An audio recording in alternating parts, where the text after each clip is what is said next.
నా అంచనాలని మ్యాక్సిమం 100కి 80% అదే కోణంలో నడుస్తుంది. ఒక 20% ఫెయిల్ అవుతూ ఉండొచ్చు, నేను అది కూడా ఒప్పుకుంటా. జగన్ భారీ ఎక్స్పెక్టేషన్స్ ఉండవు మేనిఫెస్టోలో అని నేను నిన్న మొన్న కూడా ప్రస్తావించాను. ఈ మధ్యకాలంలో పలు దఫాలు ప్రస్తావించాను. ఇప్పుడు జరిగింది అదే. జగన్ నిన్న మేనిఫెస్టో, చంద్రబాబు మేనిఫెస్టోని రైజ్ చేస్తూ ఏ ఒక్కరూ తన కులం, మతం, ఆర్థిక పరిస్థితి వల్ల మంచి చదువులు చదువుకోవడానికి అడ్డంకు లేని సొసైటీని క్రియేట్ చేసే కార్యక్రమం కోసం 58 నెలలుగా మీ బిడ్డ కష్టపడ్డాడు. ధనికులకు ఒక రకమైన చదువు, పేదలకు ఇంకొక రకమైన చదువు ఉండడానికి వీలేదని క్వాలిటీ ఎడ్యుకేషన్ తీసుకొచ్చాడు.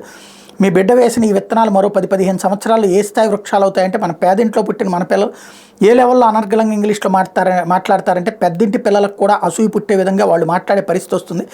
ఇంటింటికి మంచి చేయగలిగాం కాబట్టే మనకు వాళ్ళ మాదిరిగా కుట్రలు, పొత్తులు, ఎత్తులు, జిత్తులతో పని లేదంటూ ఇవన్నీ చెప్తూ కిచిడీ మేనిఫెస్టో చంద్రబాబుది 2014లో ఇదే మాదిరిగా పొత్తులు పెట్టుకున్నాడు. అట్లా కిచిడీ మేనిఫెస్టో పెట్టాడు. కాబట్టి ఆ మేనిఫెస్టో తరహాలో నాది ఉండదు, చెప్పేది మాత్రమే, చేయగలిగేది మాత్రమే చేస్తాను అన్నటువంటిది ప్రధానంగా ప్రొజెక్ట్ చేసుకొచ్చాడు. ఈయన తన మేనిఫెస్టో గురించి జనాలు కన్విన్స్ చేయడానికి కుదిరినటువంటి ఒక పాయింట్ ఏంటంటే, 2014లో ఎంత ఒత్తిడి తెచ్చినా సరే రుణమాఫీ హామీ ఇవ్వాల, అది అసాధ్యం అని చెప్పి రైతు రుణమాఫీ హామీ ఇచ్చిన చంద్రబాబు విఫలమయ్యారు. కాబట్టి అలాగే ఆయన మేనిఫెస్టోలో చెప్పినటువంటి ప్రతి బిడ్డ, ఆడబిడ్డ పుడితే 25,000 రూపాయలు, లేకపోతే నిరుద్యోగ భృతి, ఇవన్నీ కూడా జరగలేదు కదా. చిట్ట చివరిలో నిరుద్యోగ భృతి అని చెప్పి 1000 రూపాయలు ఇచ్చినాయో, లేకపోతే 10,000 రూపాయలు ఇచ్చి అదే రుణమాఫీ అనుకోమనిను. రైతులకు రుణమాఫీ 85,000 కోట్లు ఇవ్వాల్సి ఉంటే 18,000 కోట్లతో సరిపెట్టినటువంటివి ఉన్నాయి కదా, ఆ తరహాలో ఉన్నాయి. కాబట్టి ఇప్పుడు మేనిఫెస్టోలో జగన్ చెప్పిన వాటిట్లలో ఇంతకుముందే చెప్పుకున్నట్టు ఆ 2 మిస్ అయినటువంటిది, ఏదైతే